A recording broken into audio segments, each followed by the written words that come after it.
The wind scraped across the barren prairie like a rasp dragging across old bone, lifting dust and brittle weed stems that swirled around the young woman who knelt alone beside a half-collapsed shelter frame, her fingers raw and trembling, worked stubbornly at the broken boards scattered beneath her knees, warped, splintered, barely strong enough to stand, let alone shield her from the coming storm.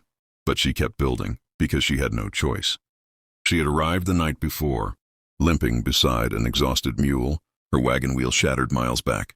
The land was unfamiliar, harsh, wide enough to swallow her whole if she let herself stop long enough to feel afraid. Somewhere beyond the ridge, a rancher on horseback watched her. He had spotted the lone figure at dawn while checking his fence line. Just a girl, clothes dusty, sleeves rolled up, fighting the wind and the broken boards like she owed them a debt.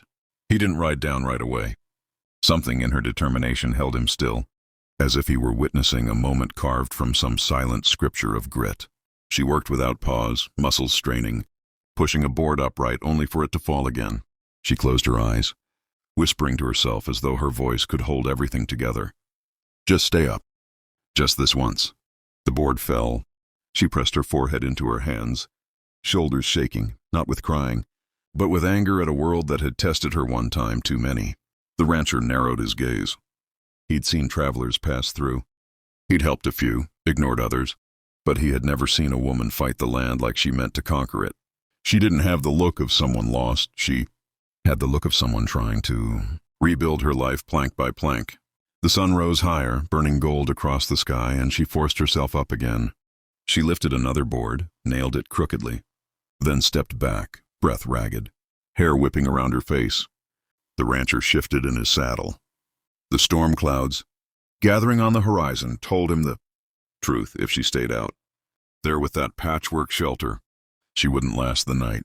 But something deeper than logic kept him watching still. Maybe it was the memory of a woman he once knew. Maybe it was the familiar shape of resilience he saw in her spine. Or maybe it was that she reminded him of himself, young, alone, building a future out of scraps. The woman, Lena, though he didn't know her name yet, lifted a final board. It slid from her grasp and hit the ground. She sank down beside it, chest rising with slow exhaustion, staring at the pile of useless lumber like it held the answers to every wrong turn in her life. It was then, finally, that the rancher nudged his horse forward.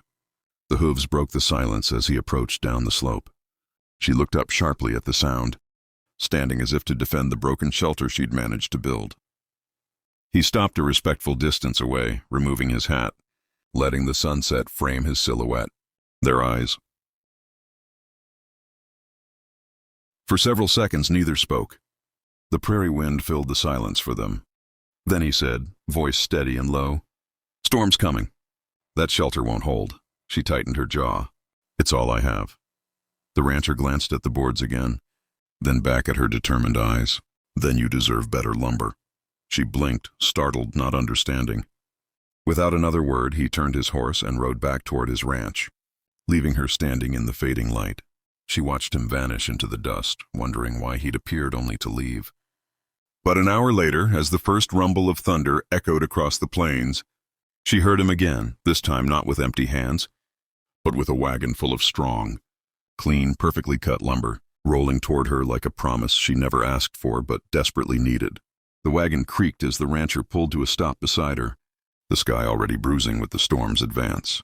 Lena stood frozen, unsure whether she should thank him, question him, or distrust him.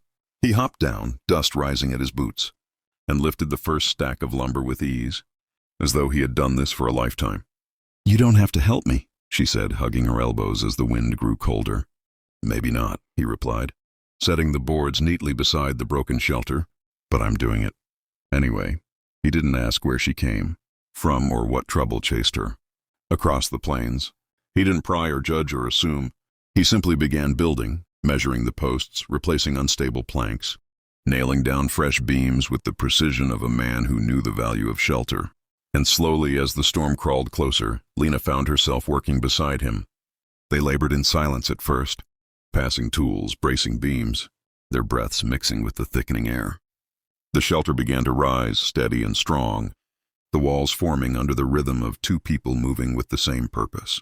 After a while he spoke, not about her past, but about life on the land, about storms he'd survived, about the people who'd helped him when he was young and alone. His voice was calm, carrying the weight of a man who'd lost and built and lost again. Lena listened quietly. She didn't tell him her story, but he didn't need to hear it to understand the way she held herself. Tight, guarded, ready for the world to take everything again. When the last beam was set and the roof secured, rain began to fall, pattering gently at first, then heavier. The rancher stepped back, hands on his hips, nodding at the shelter they'd created together. "This'll hold," he said. Lena brushed a wet strand of hair from her face, staring at the structure that now stood solid where her broken boards once lay like a defeated hope. "Why help me?" she finally asked over the rising wind. The rancher shrugged slightly. "Because someone helped me once. Because no one survives out here alone. Because you didn't give up, not when most folks would have." She swallowed, emotions tightening her throat in ways she didn't expect. For the first time in months, she felt something like safety, not because of the shelter, but because someone had looked at her and seen a person worth helping, not a burden. The rain thickened, forcing them under the roof they'd just built. For a long moment, they stood inside the warm, wood-scented shelter, listening to the storm hammer the prairie outside. It felt like a beginning, like a place she could breathe, like a chance to start again. When the rain softened, the rancher prepared to leave. "My ranch is over the ridge," he told her. "If you need supplies, or work, or just someone to talk to, ride over." She nodded, her voice soft. "Thank you for everything." He tipped his hat, turned his horse, and rode through the clearing haze of the storm. Lena watched him go until he disappeared into the folds of the land. And for the first time since she'd lost everything, she felt something settle inside. A belief that maybe the world hadn't given up on her after all. The shelter stood strong through the night, and somewhere in the distance, a rancher carried the quiet satisfaction of knowing he'd helped a stranger stand again. Two lives touched by the wind, by broken boards, by a simple act of kindness that might change everything.